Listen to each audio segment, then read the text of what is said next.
compassion.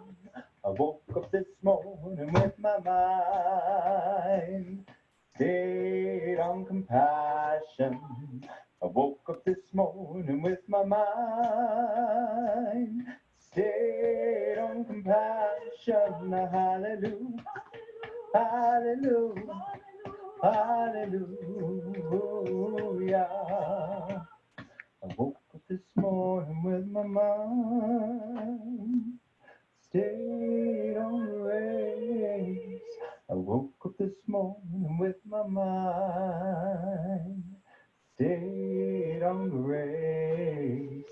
I woke up this morning with my mind stayed on the race. Hallelujah, hallelujah, hallelujah.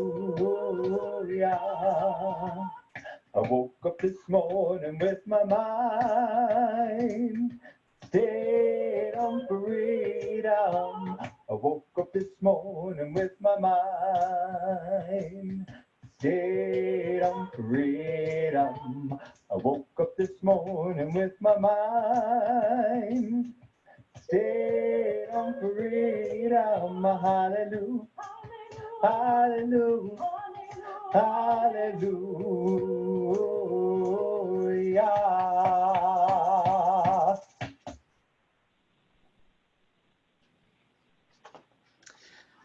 Well, we have a different way of sharing with one another as we prepare for our chalice lighting today. So if you have a chalice, small chalice or candle nearby, I invite you to have it by your computer to light it as we light our collective one, and also to type into your chat box where it is that your chalice is lit, the neighborhood or street that you're on. If you're joining us from outside of Boulder County, what city, state you're in. And with that, I am pleased to begin a series of guests to share chalice lightings.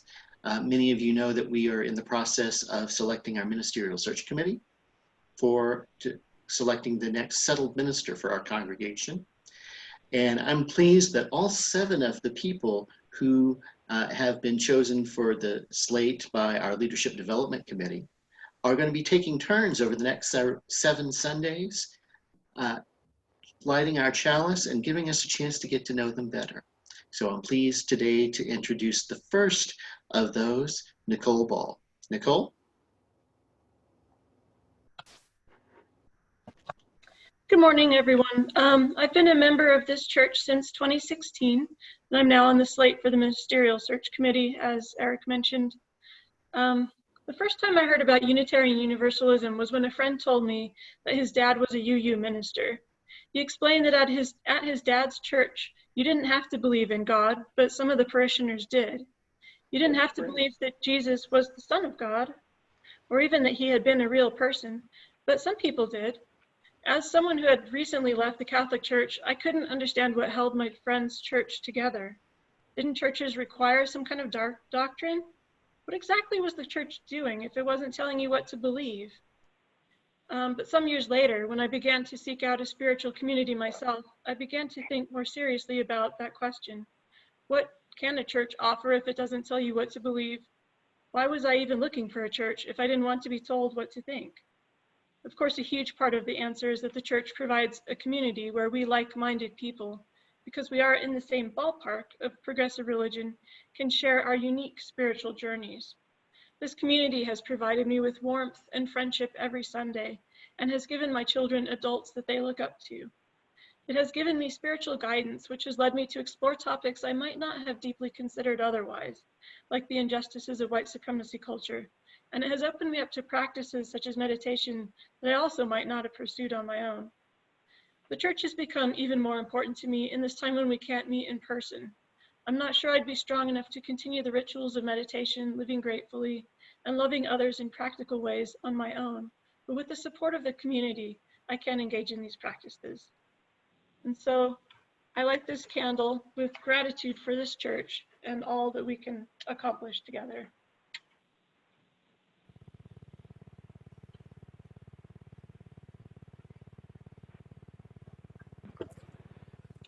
May the many chalice lights now shining across our community inspire us with the knowledge that even in our individual homes and locations, we are together with others in our shared hopes and faith.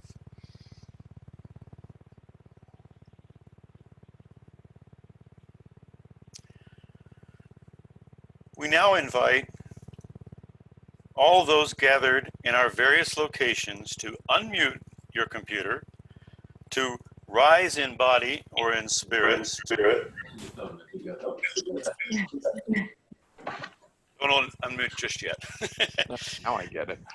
And join together in the spirit of fellowship and community as we all say aloud, our congregations are in your online order of service and on the screen. We gather in fellowship to speak truth to each other, to reach out and touch one another, to care for each other, and to seek the truth divine. So So be it. Alan and Tessa. Skip those things.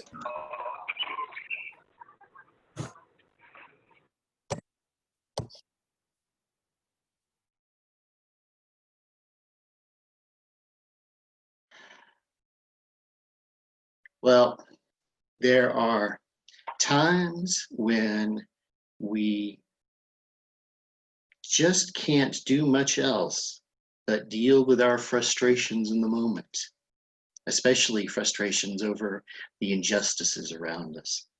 I'm reminded of a story from long ago of a person traveling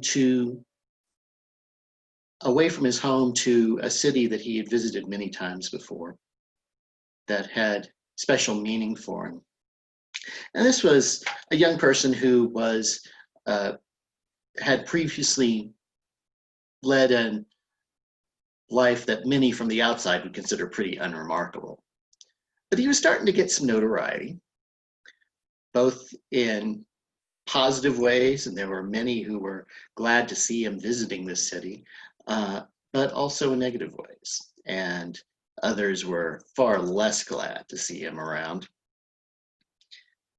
But this is someone who is building up a reputation for, among other things, not suffering fools gladly.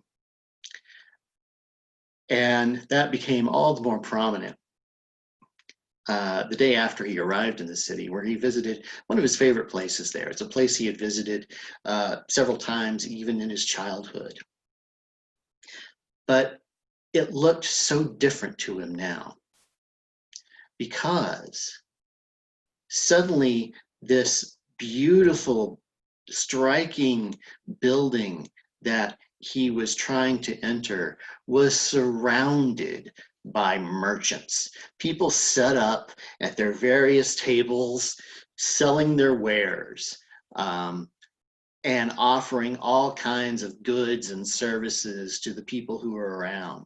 And many of the people were taking advantage of that. Some needed to, some needed some of the things that were being sold, but this is a person who just couldn't deal with the fact that this treasured, sacred place to him had become so infested with commerce. And he reacted pretty strongly to it. He got really angry at so many of the merchants who were around and began disrupting their business. He even flipped over some of their tables, and at one point is even said to have said by some to have found a cord or a whip and started chasing people with it, running them off. And if you haven't recognized this story yet, maybe this will be a clue for you. He's often quoted as having said to these people, "You have turned this house of prayer into a den of thieves." it's a story about Jesus. It's one of the stories from the gospel writings that's often referred to these days as the cleansing of the temple, because the place that he was visiting was Jerusalem, and it was the temple there. Now, this is an imperfect story in a lot of ways, and it's been misused in some very problematic ways, in particular over the centuries, all too often to justify anti-Jewish attitudes on the part of some Christians. But also, it's a story that has some things to tell us about what it can mean for us to pursue justice, even in times and places where that may seem unlikely for us, may seem problematic for us. And, well, there's much I can say about that, were I offering this sermon or this service for a liberal Christian congregation. I'd say some more specific things about Jesus, but I think what's most relevant for us today is that even in times when it's hard for us to think about what it means for us to embody justice as part of our mission at the UU Church of Boulder, there are ways still we can do so. And we'll say more about those ways later in today's service.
Well, we do share with one another in so many ways as we worship together.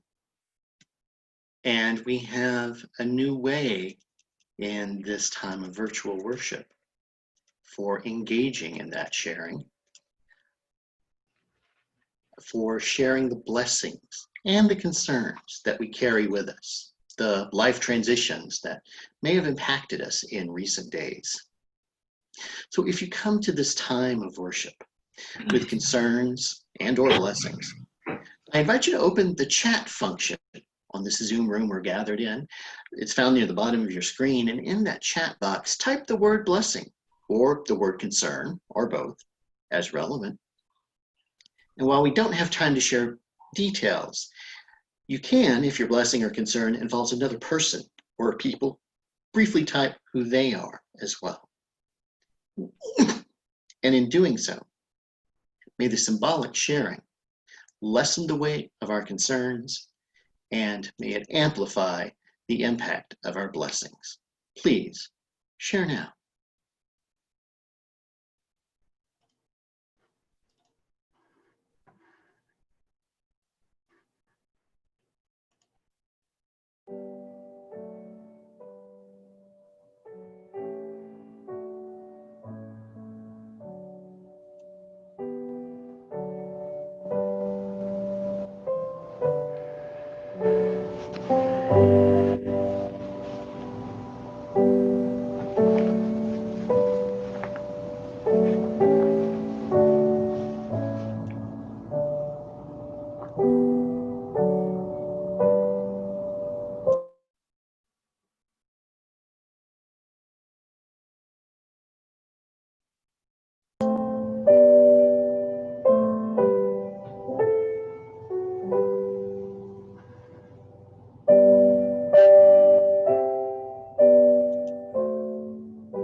For all these blessings and concerns, we offer our prayerful thoughts and support as a caring community of faith.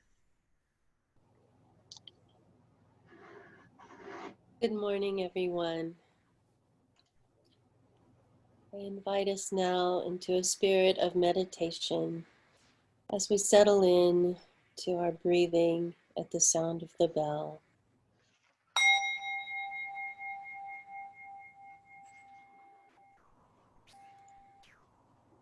Focusing on our breath as we breathe in and as we breathe out. Letting go of the tensions that we may have. All of those thoughts that keep us going and around in circles. Letting them drift by and just settling on the breath, in and out, in and out.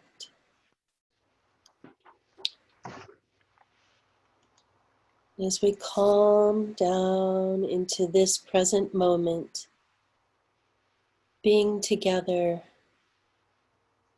in virtual space with our friends, loved ones, coming together in community. Our hearts open wide with the comments of so many that we are concerned about. May we open our hearts with compassion and love. May we allow ourselves this moment to feel deeply all of the suffering and pain that we know of and that we don't know of, but we know is happening around the world. And may we hold with love the fear and anxiety of this changing reality that we're all in. And I invite you to hold all of these in your hands. Maybe cup your hands in front of you and hold them. And connect with all of the love in the world that is also real and also flowing into you. And breathe that love into all of those worries and concerns. Flood all those worries and concerns with your love, with the love that flows through you from the earth, from the sun, from all the universe, healing, calming, and restoring harmony. And may we remember that these worries, fears, anger are real, but they are not the whole story. For we are resilient and wise, and we were made to handle this.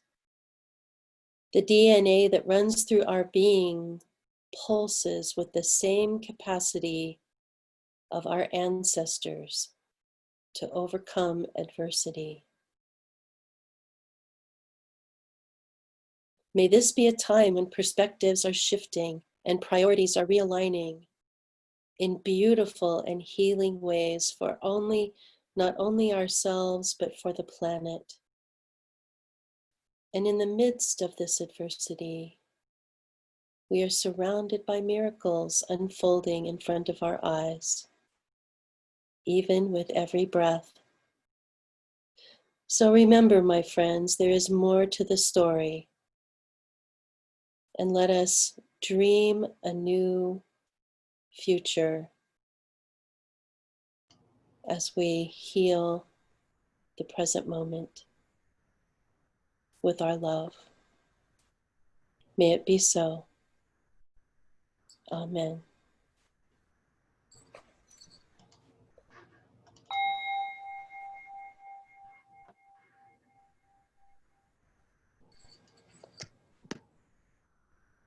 Gently I go, softly I know, nothing to fear. Spirit is here, love be my guide. Lift me, I'll fly, far from this place, on the wings of grace. Gently I go, softly I know, nothing to fear. Spirit is here, love be my guide. Lift me, I'll fly, far from this place, on the wings of grace. Gently I go, softly I know, nothing to fear. Spirit is here, love be my guide. Lift me, I'll fly, far from this place, on the wings of grace. Gently I go, softly I know, nothing to fear. Spirit is here, love be my guide. Lift me, I'll fly, far from this place, on the wings of grace. Gently I go, softly I know, nothing to fear. Spirit is here, love be my guide. Lift me, I'll fly, far from this place, on the wings of grace.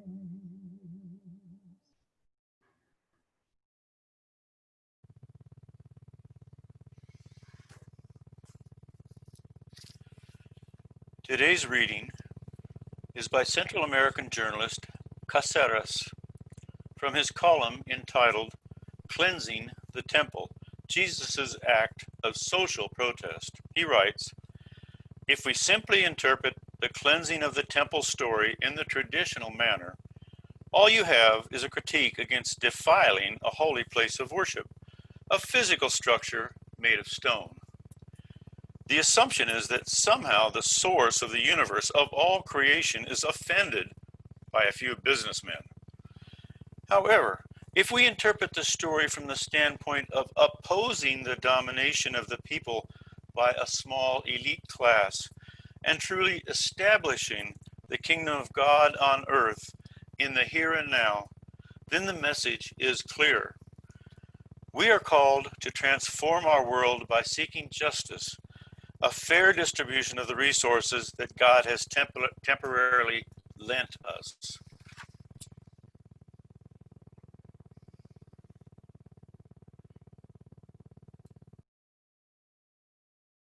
If anyone ever asks you, what would Jesus do? Remind them that flipping over tables and chasing people with a whip is within the realm of possibilities. I confess I've always loved that meme. It speaks to, well, let's just say a piece of my sense of humor that I don't always feel comfortable celebrating. But more importantly, it reminds us that fighting for justice is not always pretty business, and it's not always nice and polite. But there are even more lessons that seem so relevant for us in this day when it comes to thinking about how we live out that piece of our mission at the church that speaks of embodying justice, and how we lift up our new monthly theme of liberation. Because doing so in a time when we are physically distanced, when most of us are sheltered in place, most if not all of the time, well, it looks very different from how we're used to it looking.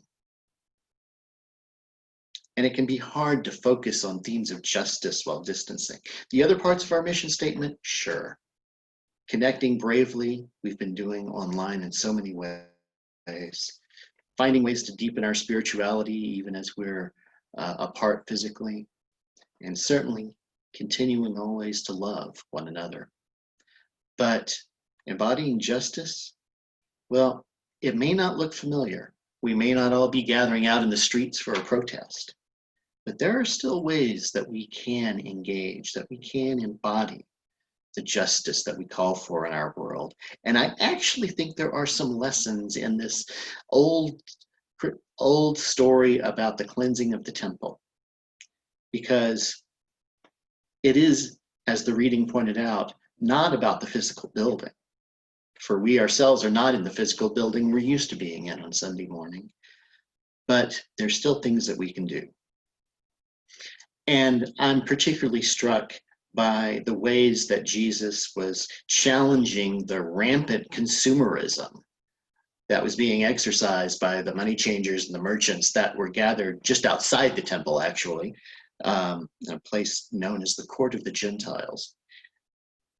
But we find ourselves in an era where scarcity of products has led, in some cases, to price gouging. Many of us saw the story of the people who had purchased many cases of hand sanitizer and were selling them at such ridiculous profits.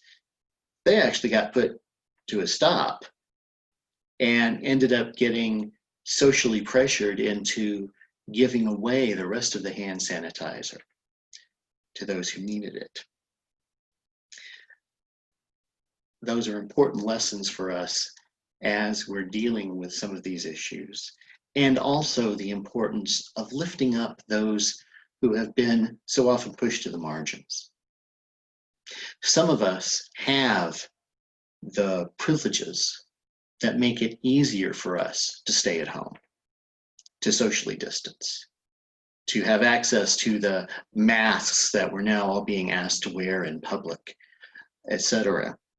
But others don't have the economic means to obtain these goods and don't really even have the economic means to stay at home. If they have access to a job that's still functioning, they have to go to it, often have to put themselves at risk in doing so.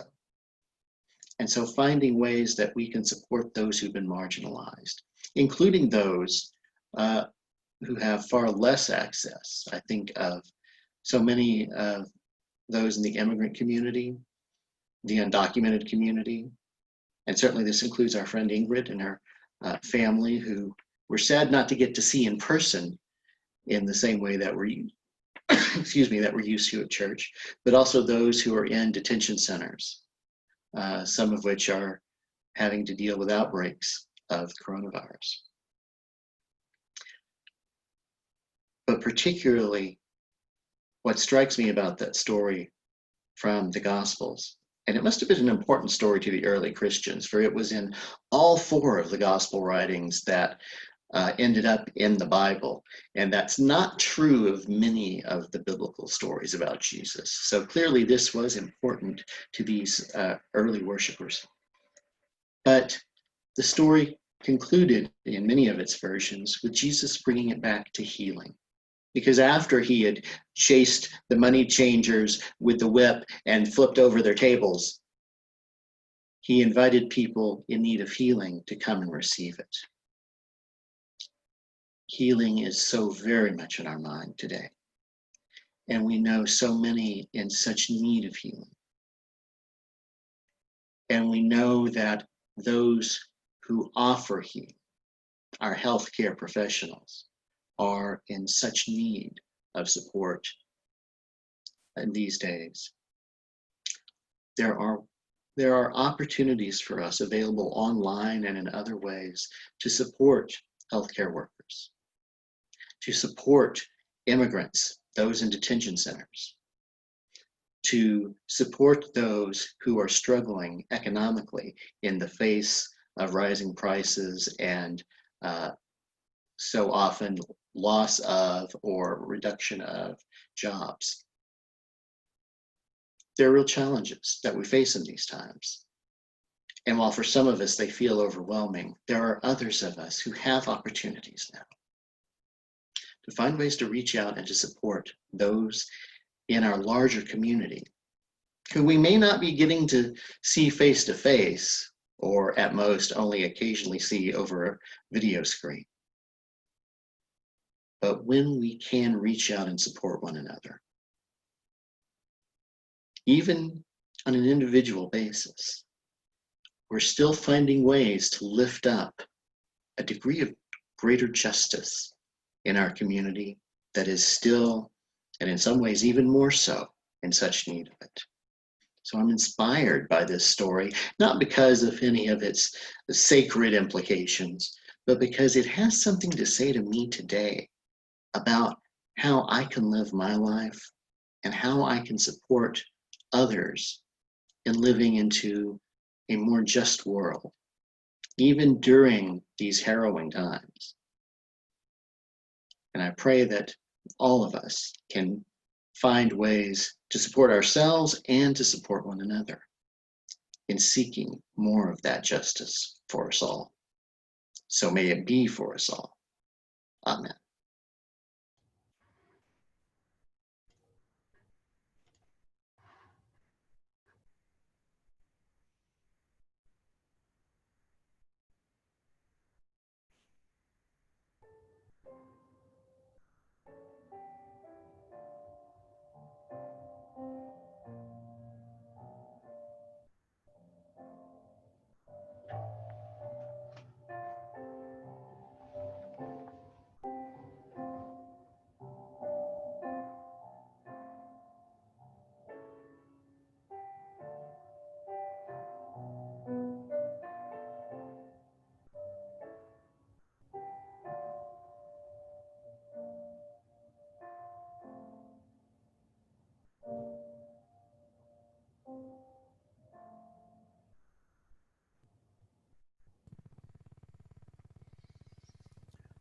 During this season of not meeting in the same physical space, we nonetheless continue our ministries, including new online ministries described on our church website's new blog. We continue to welcome offering donations now through online giving as well as checks mailed in to the church. Excuse me. The link for UUCB's online contributions page has just been added as a comment to this online post and can also be found on the UUCB webpage. We especially welcome those who can to set up monthly online payments, as our church pays no fees for recurring payments. We also continue our support of our nonprofit community partners in our Share the Plate program. In April, we split our offering plate with the local nonprofit SPAN, also known as Safe House. Safe House Progressive Alliance for Nonviolence is a human rights organization that supports and advocates for survivors of domestic violence. This is an incredibly dangerous time for survivors. For many, home is not a safe place to be, and our abusers are using the COVID-19 pandemic to further isolation, financial abuse, and control over their partner. For our housing clients that are in safe housing, SPAN Executive Director Ann Tapp says, quote, "We are very concerned about these families because they live on the edge of poverty anyway, and several have lost their jobs and income," end quote. No matter how any of our clients engage with SPAN, It is a challenging time for all survivors, and we are grateful for your support.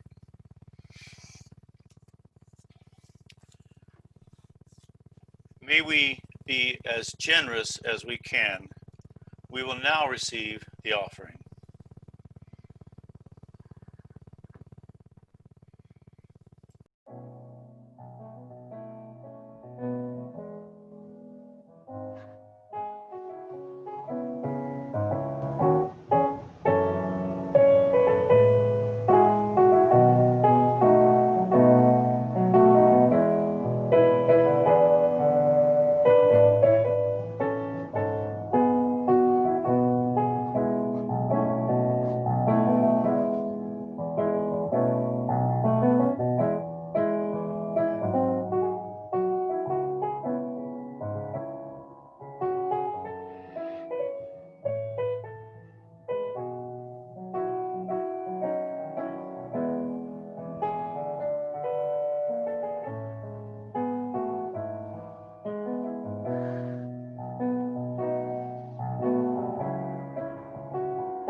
Sharing our time, gifts, and money is a way we can offer gratitude for this church and our Boulder community.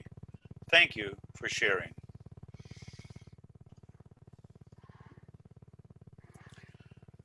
Please rise in body or spirit for our closing hymn, number 68, One More Step. Words will be on the screen following this brief introduction by our music director, Deborah Hammond.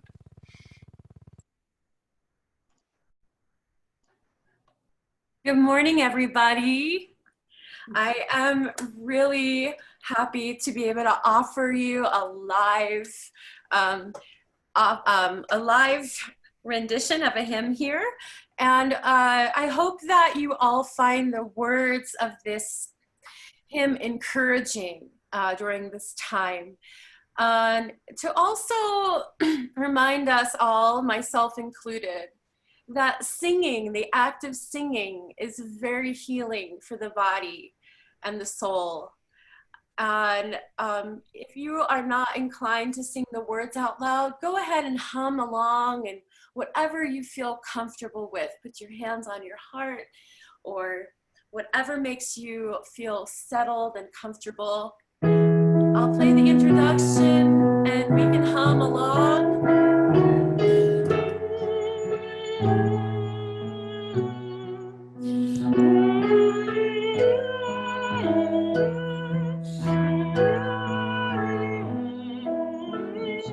What is it? I like that. One more step, we will take one more step, till there is peace for us and everyone. We will take one more step. One more word, we will say one more word, till every word is heard by everyone. We'll say one more word, one more prayer. We will say one more prayer, till every prayer is shared by everyone. We'll say one more prayer. One more song, we will sing one more song, till every song is sung by everyone. We'll sing one more song.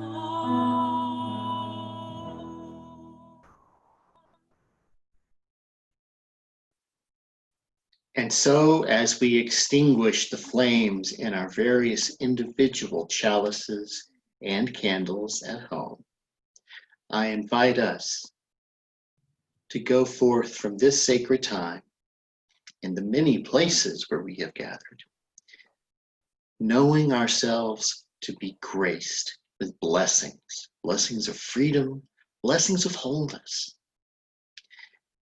Our worship may now end, but our service begins anew. So let us go forth and find new ways to serve this hurting world in the spirit of love. I invite you to stay for our time of fellowship after our final song, and then go in peace.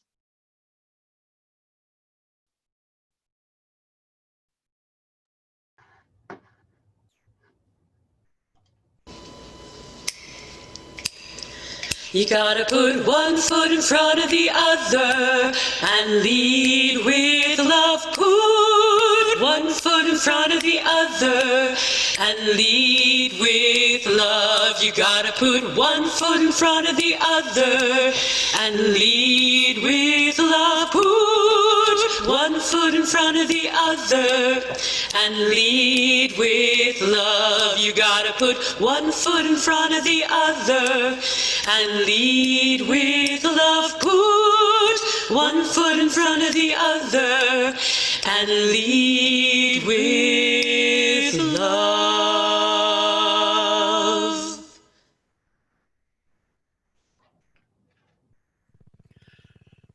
We invite you to stay with us in our Zoom room for a time of online fellowship. And now, our Congregational Life Director, Beth Elliott, will tell us how this will happen. Beth?